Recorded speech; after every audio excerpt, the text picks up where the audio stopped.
Hi guys! Good afternoon! Welcome back to my channel. Kararating lang namin sa bahay guys kasi may kinuha kami, pick up kaming order ni Banang Nakakanin. Tapos yung pinanalunan ko din kasi may sa Filipino store to guys. Nabunot yung pangalan ko na nanalo ng chicharia at saka yung puto seco. Ito guys, pakita ko sa inyo. O, di ba? Kahit papaano nanalo rin tayo, 'di ba? Pakita ko guys sa inyo. Wait lang. Ito yung pinanalunan ko guys. So, puto seco. Ayan, coconut milk biscuits. Ayan coco flavor. Ang dami rin ito malaki din to guys. So, tingnan niyo. Product of the Philippines.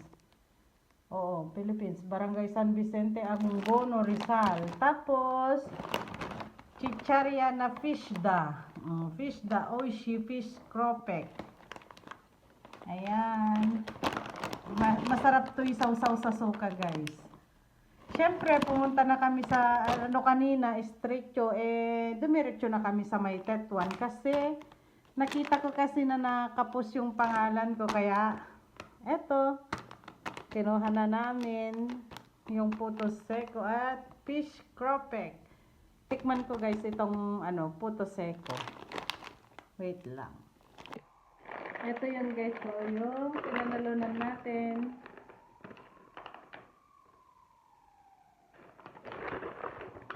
Buksan ko lang to.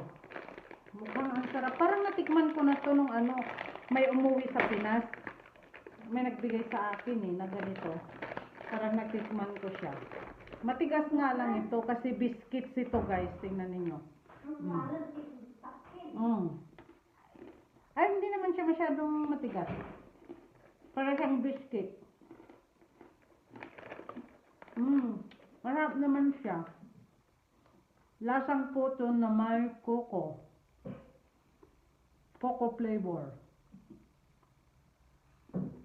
Masarap.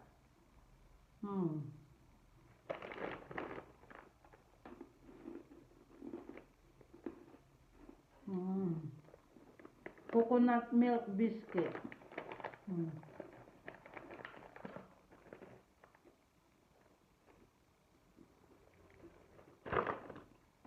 Tapos may coffee ako dito. Coffee latte. Cafe latte. Masarap. Bye guys. Thanks for watching. Ito pala, yung binili ko, ensaymada. Pero para kay Arnel ito. Kasawa ko. Bye! Happy trekkings everyone!